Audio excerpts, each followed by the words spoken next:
Baiklah, Assalamualaikum warahmatullahi wabarakatuh dan salam sejahtera untuk kita semua.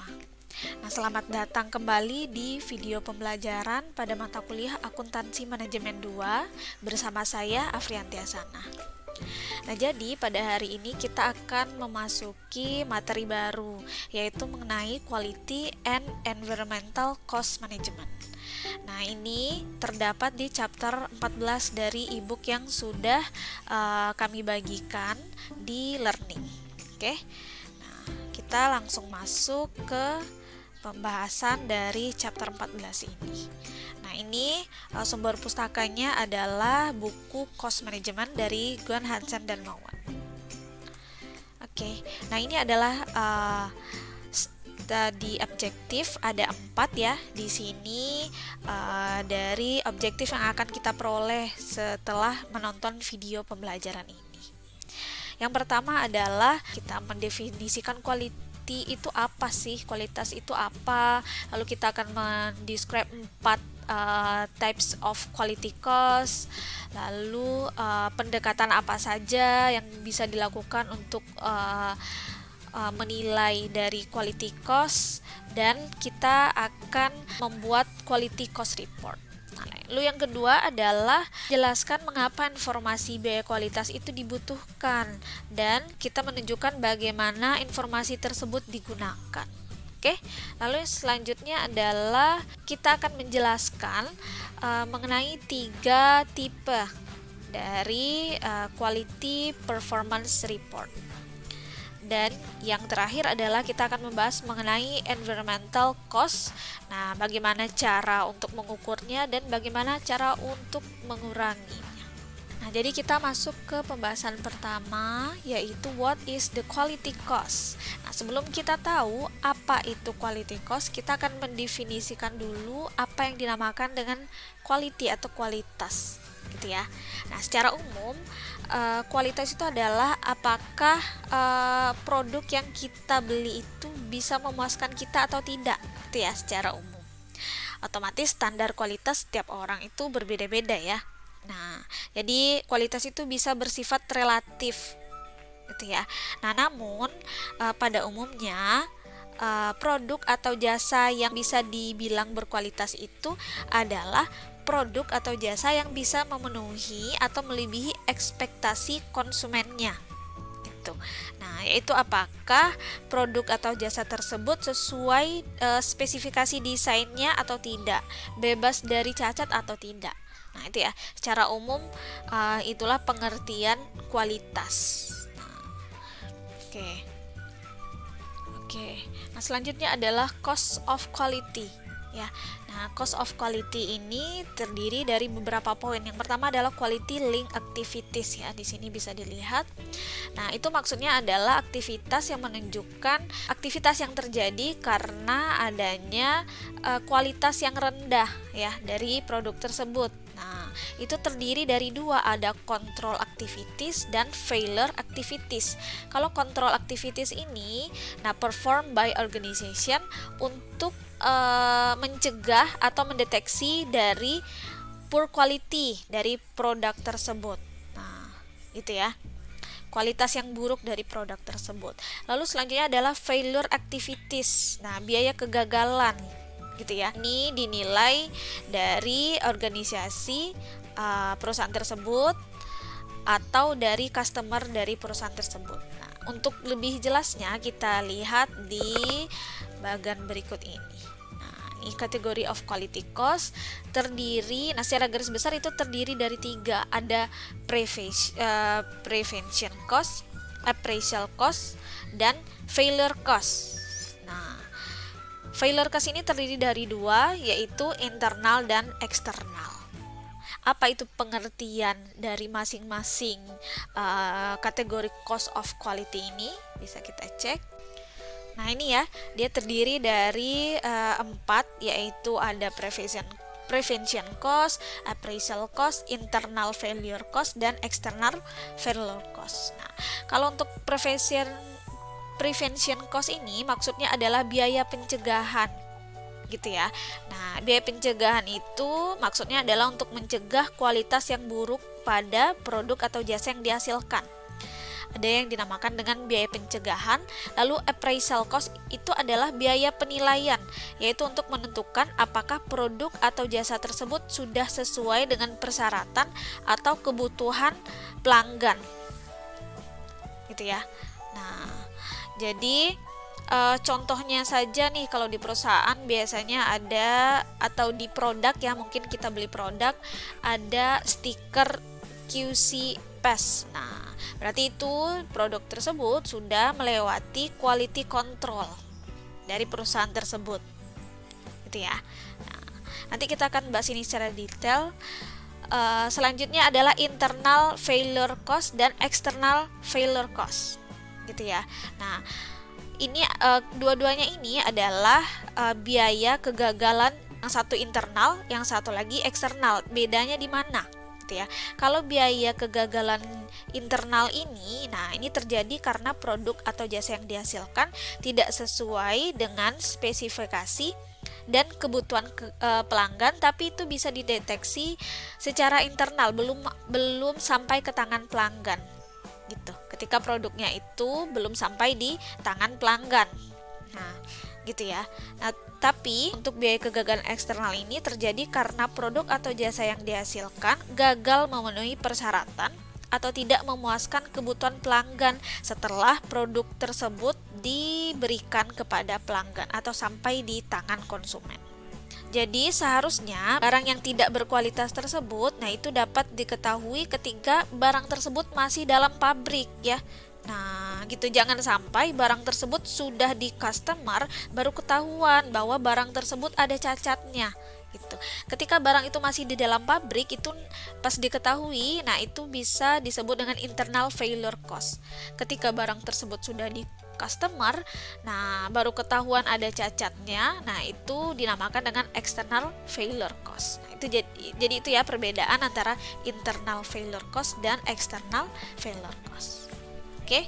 Nah, jadi yang paling ditakutkan oleh perusahaan itu ya ini external failure cost ini, ketika barang sudah di tangan pelanggan baru ketahuan ada cacatnya. Nah itu nanti efeknya akan sangat besar kepada perusahaan. Perusahaan mungkin akan mengeluarkan biaya yang lebih lagi untuk mengatasi hal tersebut gitu. Contohnya apa? Misalnya seperti garansi, warranty cost ya, biaya garansi. Mungkin bisa jadi perusahaan tersebut akan mengganti barang tersebut dengan produk yang baru, atau mungkin ada biaya perbaikannya, lalu belum lagi perusahaannya nanti image-nya akan jatuh di mata konsumen. Oh, kok barang tersebut nggak berkualitas ya. Nah seperti itu. Jadi ini yang paling ditakutkan oleh perusahaan adalah external failure cost. Nah jadi untuk supaya external failure cost ini tidak terjadi, maka sebaiknya perusahaan tersebut memaksimalkan di prevention dan appraisal cost ini. Nah, begitu ya hubungannya. Lanjut. Nah, di sini adalah contoh dari quality cost by kategori. Kita bisa cek di sini adalah prevention cost dan ini adalah appraisal cost ya. Nah, bisa dicek di sini untuk prevention cost, contohnya adalah quality engineering, lalu ada quality training, recruiting, quality audit, dan lain-lain. Nah ini sebenarnya adalah beberapa example. Nah misalnya kalau yang pertama quality engineering adalah rekayasa kualitas, lalu quality training itu pelatihan tentang kualitas, lalu rekrutmennya bagaimana. Nah gitu ya. Misalnya nih kita ingin melakukan quality planning ya. Nah, di perusahaan tersebut kita harus mempersiapkan juga report audit. Nah, dan ada lagi design review, quality circle, dan lain-lain. Nah, sebenarnya hal-hal ini akan membuat perusahaan tersebut mengeluarkan biaya yang besar ya. Nah, tapi tidak apa-apa, perusahaan tersebut sebenarnya lebih baik mengeluarkan biaya yang besar di prevention cost ini agar tidak terjadi kegagalan yang sudah Ibu presentasikan sebelumnya ya, di slide sebelumnya. Nah, Jadi dalam bahasa ada pepatah yang menyebutkan lebih baik mencegah daripada mengobati. Nah, itu ya. Seperti itu kira-kira. Nah, ini untuk dua-duanya ini, prevention cost dan appraisal cost ini adalah untuk menghasilkan barang yang berkualitas. Lalu selanjutnya untuk appraisal cost ini adalah lebih ke biaya penilaian. Nah, ini dilakukan untuk appraisal cost ini selama proses produksi. Misalnya inspection of material, packaging inspection, produk acceptance, nah produk lalu proses acceptance dan lain-lain. Ini contohnya seperti yang sudah Ibu kemukakan tadi, QC PES. Nah, ada quality control PES. Nah, jadi semua barang itu dicek satu-satu dan dites sebelum diberikan ke pelanggan. Biaya ini dikeluarkan selama proses produksi agar barang tersebut berkualitas, ya. Jadi kalau prevention cost ini sebelum proses. Nah, kalau yang appraisal ini secara umum terjadi ketika proses produksi atau selama proses produksi, ya. Lanjut adalah internal failure and external failure cost. Nah, kalau internal failure cost ini, nah itu seperti yang Ibu sampaikan tadi. Nah, contohnya adalah ini biaya. Nah, biaya untuk bahan sisa, lalu ada pengerjaan ulang, lalu penghentian mesin atau downtime ya. Nah, istilahnya, lalu ada pemeriksaan ulang dan lain-lain gitu. Jadi dari semua biaya kualitas, kategori biaya ini dapat menjadi yang paling merugikan. Gitu ya, untuk internal dan external failure cost ini. Terutama di external failure cost ini. Nah, kalau untuk external failure cost ini, nah ini sudah bisa dilihat ya, contoh-contohnya misalnya lost sales, lalu return, nah lalu ada warranties dan lain-lain. Nah, ini kalau lost sales ini kan kehilangan penjualan ya. Nah, lebih ke performance related. Kalau return ini lebih ke pengembalian produk. Kalau ini pembelian garansi dan lain-lain. Nah, jadi ini salah satu contohnya itu bisa yang paling ditakutkan perusahaan itu adalah seperti penarikan produk dari pasar. Misalnya ada produk gagal yang sudah diproduksi, itu harus ditarik semua lagi dari pasar. Nah, karena baru diketahui bahwa ada external failure di sana. Nah, dan biaya penarikan produk ini bisa mencapai ratusan juta bahkan miliaran rupiah. Gitu. Jadi ini akan menyebabkan kerugian yang sangat besar pada perusahaan. Lanjut, nah ini cost of quality.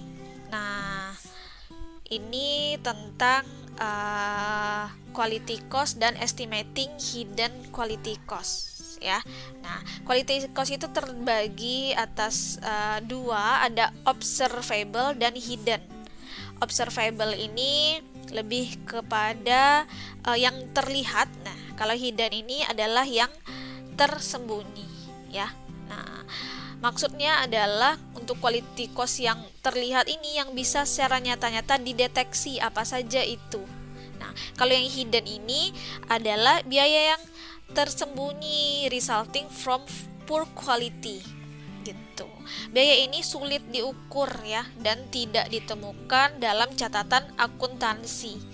Nah, ini maksudnya adalah seberapa besar ketidakpuasan konsumen tersebut sampai kita bisa kehilangan kesempatan ya.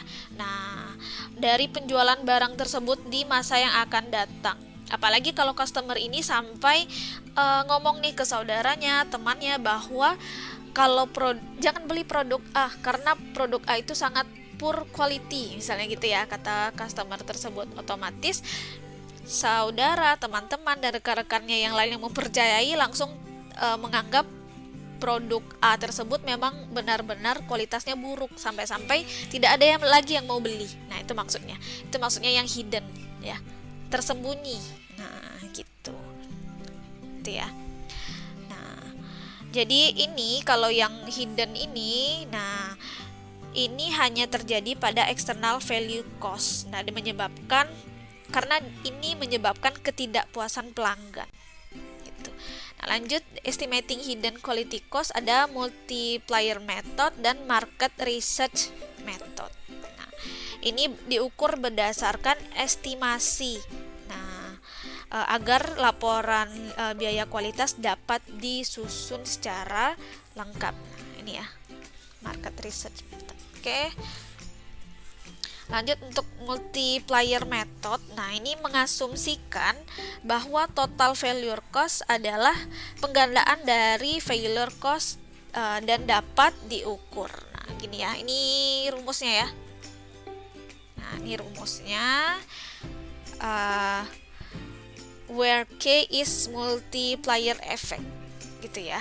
Nah, jadi ini total external failure cost sama dengan K, nah dikali measure external failure cost. Nah, yang K ini dapat dari mana? Ini dapat diputuskan berdasarkan judgement atau pertimbangan dari manajemen atau orang-orang dalam perusahaan tersebut yang sudah berpengalaman. Gitu ya. Oke. Lalu ada market research method. Nah, ini menggunakan metode riset pasar secara formal. Nah, untuk menentukan efek dari kualitas buruk terhadap penjualan dan pangsa pasar. Gitu ya. Nah, oke, kita lanjut ya. Nah, lanjut, ini adalah laporan biaya kualitas. Nih ada contohnya. Bisa dicek di sini, kalian bisa menggolongkan ya, mana yang prevention cost, appraisal cost, internal failure cost, dan external failure cost gitu. Bisa dilihat di prevention dan appraisal ini merupakan adalah control cost. Dan yang internal dan external failure cost ini termasuk dalam failure cost gitu ya. Nah, ini terbagi dua. Oke. Jadi laporan biaya kualitas ini menjadi sangat penting untuk perusahaan. Nah, jika perusahaan tersebut serius dalam meningkatkan atau mengendalikan biaya kualitasnya. Dan laporan ini menjadi gambaran kepada manajemen terkait dua hal. Yang pertama adalah jumlah biaya kualitas. Nah, lalu yang kedua adalah distribusi biaya kualitas berdasarkan kategori. Apa saja itu? Nah, ini ada 4 kategori yang sudah Ibu jelaskan sebelumnya. Oke, nah bisa dilihat dari percentage of sales. Oke, prevention cost-nya sebesar 1,5%, appraisalnya sekian. Nah, sampai pada akhirnya kita bisa lihat total quality cost ya. Nah, untuk persentasenya ada sekitar 20%. Oke, lanjut. Nah, ini idealnya. Nah, bisa dilihat di chart ya. Biaya kualitas itu idealnya bisa lebih banyak didistribusikan itu pada biaya pengendalian atau prevention dan appraisal cost ya. Nah, jadi ini maksudnya agar mengurangi biaya kegagalan. Biaya kegagalan itu kan tadi sampaikan adalah eksternal dan internal failure. Seperti pada pepatah ya. Nah, prevention is better than cure. Lebih baik mencegah daripada mengobati. Jadi sebaiknya perusahaan tersebut mencanangkan ya dari awal untuk appraisal dan prevention cost ini lebih besar dan lebih konsentrasi di sana untuk mencegah biaya kegagalan. Nah, selanjutnya adalah quality cost information and decision making ya. Nah, jadi pelaporan biaya kualitas ini gunanya adalah untuk pengambilan keputusan oleh manajemen perusahaan. Nah, ini sebenarnya terdiri dari dua ya secara umum, yaitu strategic pricing dan cost volume profit analysis and strategic decision. Kita bahas dulu yang strategic pricing. Oke. Strategic pricing ini, nah misalnya nih perusahaan, nah misalnya jika perusahaan tersebut ingin menerapkan rekayasa ulang proses untuk meningkatkan kualitas produk, jadi dia harus menilai kualitas saat ini dan biaya berdasarkan kategorinya. Nah, ini ya. Jadi, apakah ada biaya tambahan, penghematan, dan analisis anggaran modalnya? Jika itu menguntungkan, maka program tersebut bisa dimulai. Gitu. Gitu ya. Bisa dilihat dari strategic pricingnya. Oke.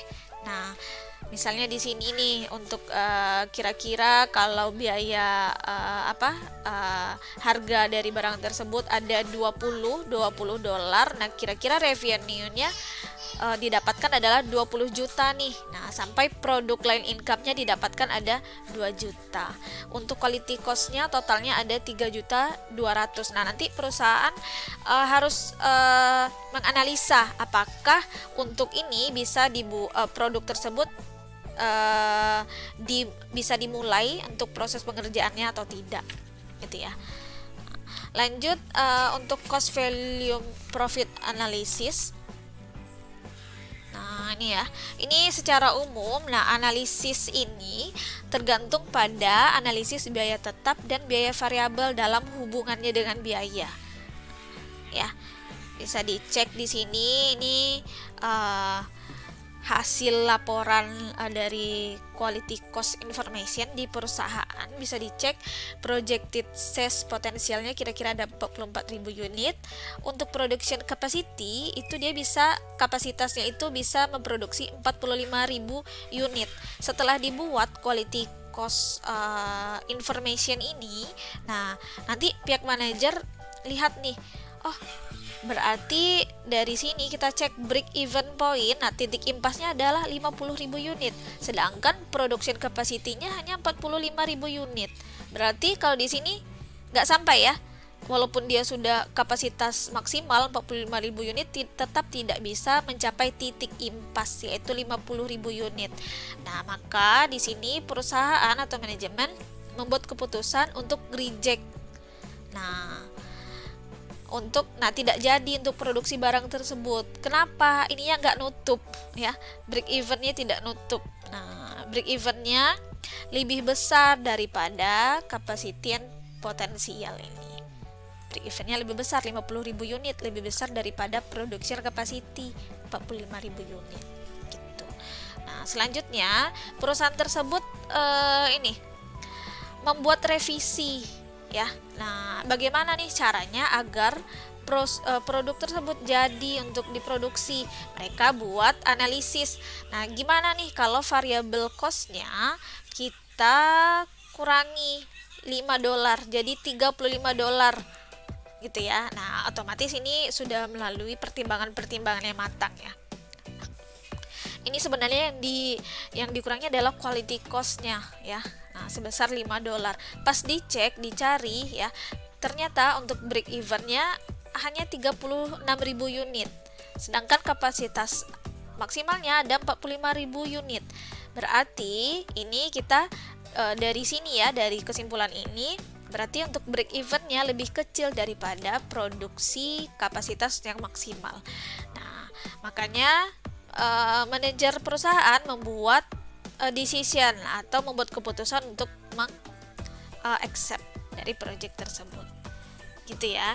Nah, jadi begitu kira-kira quality cost information untuk decision making di perusahaan tersebut. Selanjutnya ini adalah sertifikasi dari kualitas ya. Certification of Quality. Ini bisa dilihat dari ada ISO 9000 sampai 9004 gitu. Nah, jadi perusahaan-perusahaan yang sudah memperoleh ISO 9000 ini biasanya sudah diaudit oleh perusahaan yang independen. Nah, yang menyatakan bahwa perusahaan tersebut telah memenuhi standar kualitas tertentu. Gitu ya.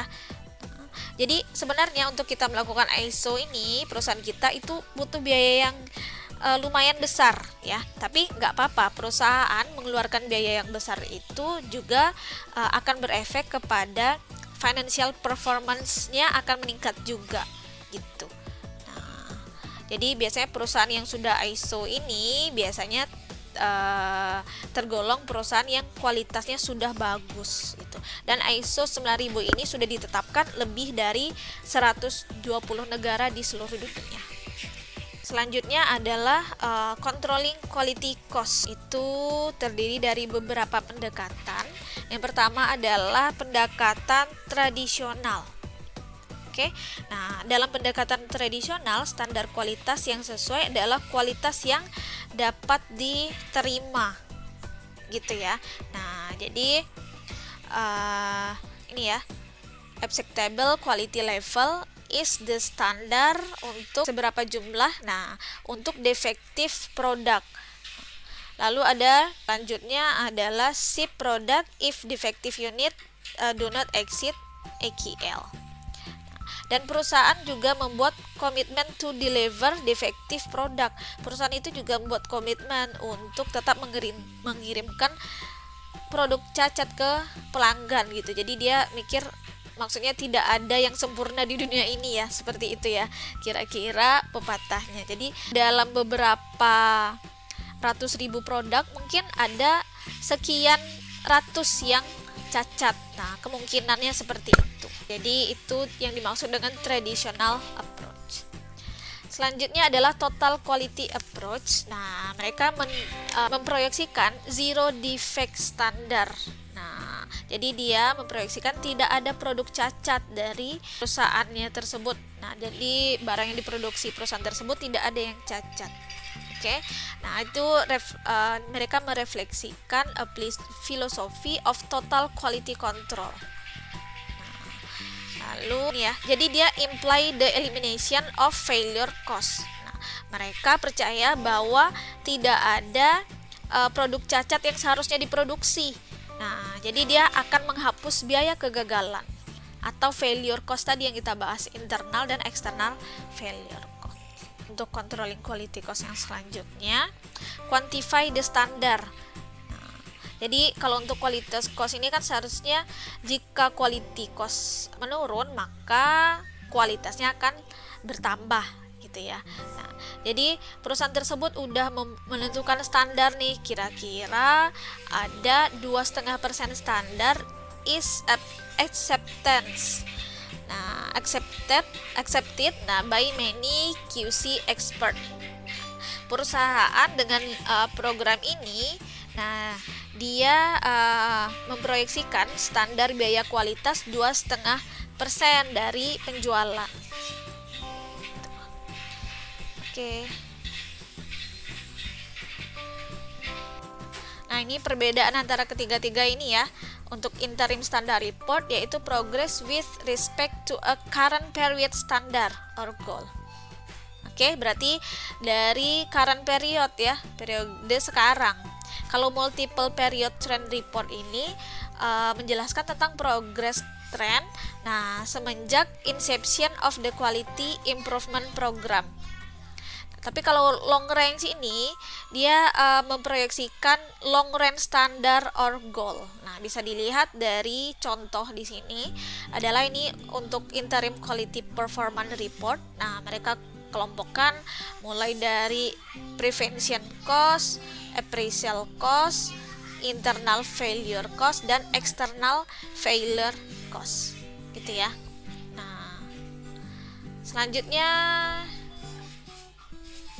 nah ini adalah contoh multiple period trend graph ya, bisa dilihat di sini dari tahun 2006 sampai tahun 2010 terjadi tren yang menurun. Nah, maksudnya di sini adalah telah terjadi tren penurunan yang stabil dalam biaya kualitas ini ya. Nah, yang dinyatakan dalam persentase penjualan. Oke. Lanjut untuk multiple period trend graph. Nah, ini untuk individual quality cost kategori. Nah, bisa dilihat di sini. Yang dua ini adalah prevention dan appraisal cost, dan yang selanjutnya adalah internal failure dan external failure cost. Nah, bisa dicek ya di graf ini. Tahun 2006 untuk prevention appraisalnya, nah itu di sini. Percentage of sale-nya ada 2 ya. Nah, kira-kira 2%. Nah, ini masih sedikit ya, tergolong sedikit, namun untuk internal dan external failure-nya meningkat gitu ya. Lalu 2007 naik sedikit nih untuk prevention dan appraisal. Nah, lalu internal failure dan eksternalnya otomatis menurun juga. Nah, turun ya, trennya turun terus untuk eksternal dan internal failure seiring dengan meningkatnya presentasi prevention dan appraisal cost. Di sini disimpulkan bahwa ketika biaya pencegahannya semakin meningkat, nah maka akan semakin kecil biaya yang dikeluarkan perusahaan untuk biaya kegagalan. Gitu ya. Nah, selanjutnya adalah long range quality performance report. Nah, ini contohnya ya. Nah, jadi di tampilan 14.8 ini, nah ini membandingkan antara actual cost dan target cost di sini ya. Nah, lalu di target cost ini, nah itu ada value added cost. Nah, lalu ini ada variance ya, ini selisihnya ya. Nah, selisih dari actual cost dan target cost. Nah, jadi di laporan ini memperlihatkan bahwa EMD company ini dia mengeluarkan biaya yang banyak untuk biaya kualitas ya. Nah, jadi jika biaya kualitas meningkat, maka akan memperbanyak uang yang tersimpan. Kenapa? Karena dia akan memperkecil biaya kegagalan, biaya pengerjaan ulang produk, biaya garansi dan lain-lain. Ini ya, ini biaya pencegahan juga, resale cost, dan ini kan termasuk tinggi ya untuk prevention cost dan appraisal cost. Kita lihat dia targetnya untuk internal failure cost ini 0. Oke. Lalu external failure cost ini juga 0. Gitu ya. Nah, jadi dia pakai prinsip yang tadi, lebih baik mencegah daripada mengobati. Dia mencegah dengan mengeluarkan biaya pencegahan yang tinggi dan agar internal dan external failure cost-nya menjadi sangat minim.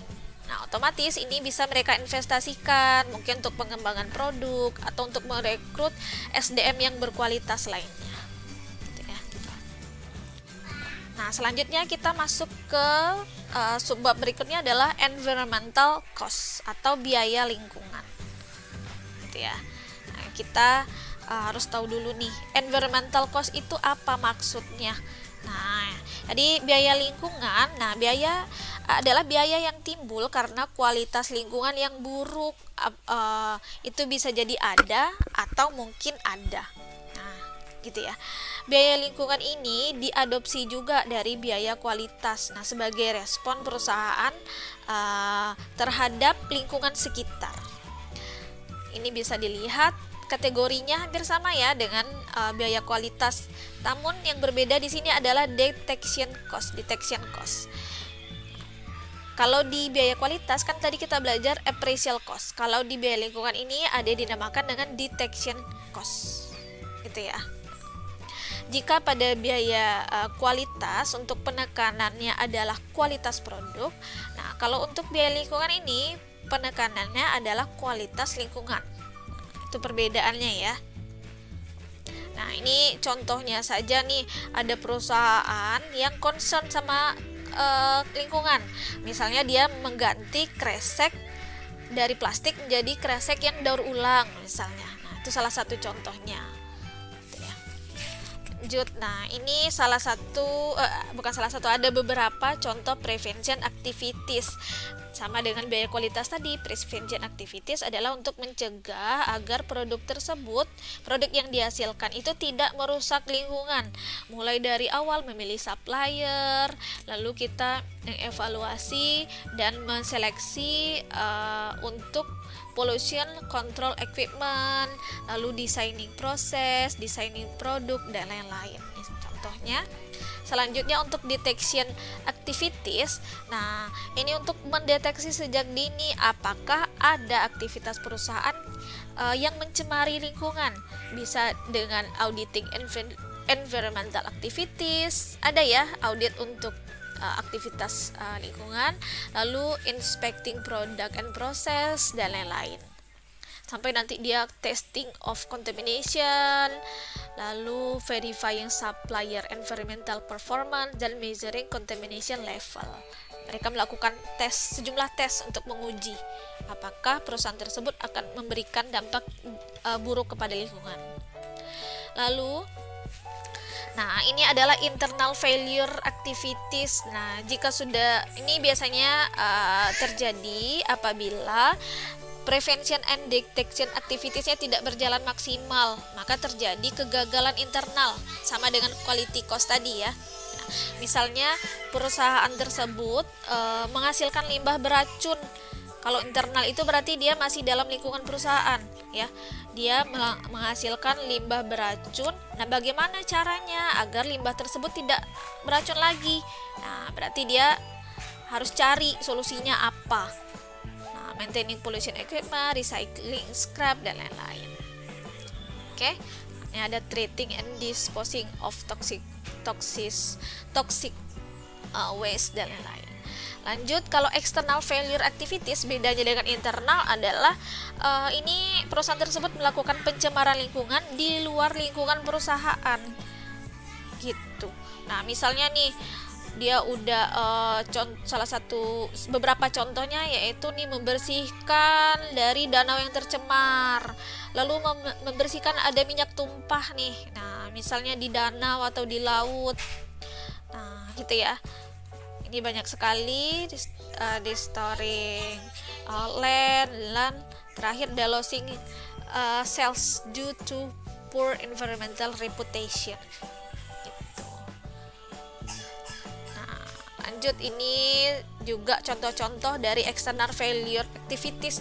Banyak sekali ya biaya-biaya yang mungkin akan dikeluarkan oleh perusahaan efek dari external failure activities. Makanya ini sangat ditakutkan oleh perusahaan. Kenapa? Karena biaya yang dikeluarkan untuk external failure activities ini sangatlah besar. Nah, selanjutnya kita defining, measuring, and controlling environmental cost ya. Nah, bisa dicek di sini, kita harus bisa mengkelompokkan ya yang mana yang masuk prevention cost, detection, internal failure, dan external failure cost. Oke. Nah, ini kalau tadi kalau yang biaya kualitas itu kan dihitung dari percentage of sales. Kalau di environmental cost ini dihitung dari operating cost-nya. Oke, dibandingkan dari operating cost. Selanjutnya adalah environmental cost report. Nah, itu ternyata nih ada environmental benefit ya di sini untuk di financial statement-nya. Nah, jadi ternyata kita menerapkan biaya lingkungan itu ada benefitnya juga nih untuk perusahaan, untuk di laporan keuangan perusahaan. Gitu. Nah, contohnya saja nih, misalnya Indomaret misalnya ya. Minimarket Indomaret, Alfamart, nah itu mereka tidak memberlakukan lagi kantong kresek gratis. Bukan hanya itu saja ya, mungkin kita belanja Hypermart, Matahari, dan lain-lain, kita sekarang kantong kreseknya berbayar ya. Nah, jadi otomatis ini akan bagi perusahaan akan mengurangi biaya untuk kantong plastik yang biasanya mereka kasih gratis, sekarang berbayar nih ke konsumen. Konsumen mikir ya, semakin banyak kantong kresek yang mereka beli, maka kan uang dari konsumen itu akan semakin berkurang ya. Makanya mungkin konsumen mau bawa tas sendiri dari rumah. Jadi kalau beli belanjaan segitu banyak, nggak usah pakai kantong lagi, masukkan ke kantong yang mereka bawa dari rumah untuk mengurangi tambahan biaya yang akan konsumen keluarkan. Nah, bagi perusahaan itu juga akan menambah profit dan untuk menurunkan biaya yang akan dikeluarkan perusahaan. Kenapa? Yang biasanya mereka keluarkan biaya untuk produksi plastik kresek yang biasanya nggak berbayar, sekarang enggak. Sekarang kantong kreseknya itu dibayar oleh pembeli jika pembelinya memutuskan untuk memakai kantong kresek tersebut. Nah, gitu ya. Kira-kira seperti itu ilustrasinya. Ada juga mungkin promo, misalnya bukan promo, program dari misalnya kita beli Starbucks, itu ada Tumbler Day ya. Nah, itu perusahaan tersebut Nah, kalau customernya kasih tumbler nih ke perusahaan tersebut, nah perusahaan tersebut tidak harus mengeluarkan biaya untuk botol yang mereka berikan gitu. Jadi perusahaan tersebut merekomendasikan kepada customer untuk memakai botol refill. Nah, itu salah satu contoh untuk perusahaan minuman ya. Ada juga mungkin kita makan di KFC nggak ada lagi sedotan ya, dulu kan ada, sekarang nggak ada lagi. Karena apa? Mereka ramah lingkungan, mereka nggak mau nanti bekas dari sedotan tersebut yang berbentuk plastik itu akan mencemari lingkungan, makanya mereka tidak lagi menyediakan sedotan gitu. Nah, ini otomatis akan mengurangi biaya untuk perusahaan tersebut gitu ya. Lalu di sini untuk environmental financial statement-nya, nah ada environmental cost ya, nah, bisa dicek prevention internal dan eksternal failure. Oke. Nah, jadi intinya untuk pembahasan kita materi pada hari ini sudah selesai ya. Nah, jadi untuk biaya lingkungan ini semakin meningkat ya pada saat sekarang ini. Nah, kepedulian untuk biaya lingkungan ini untuk perusahaan-perusahaan yang besar itu sangat efeknya sangat besar. Nah, begitu juga untuk di kalangan accountant atau akademisi itu banyak sekali mungkin kakak-kakak kelasnya yang sudah meneliti tentang akuntansi manajemen lingkungan, bagaimana efeknya kepada kinerja keuangan perusahaan. Mungkin bisa jadi topik yang menarik juga ya, mungkin nanti bagi kalian yang ingin mengangkat topik ini sebagai topik skripsinya untuk akuntansi manajemen lingkungan, bagaimana efeknya terhadap financial performance di perusahaan gitu ya. Oke, sudah selesai ya materi kita pada hari ini, semoga mudah dipahami ya. Nah, untuk chapter 14 yaitu quality and environmental cost management. Oke, jadi sampai jumpa di video pembelajaran berikutnya, dan assalamualaikum warahmatullahi wabarakatuh dan salam sejahtera untuk kita semua.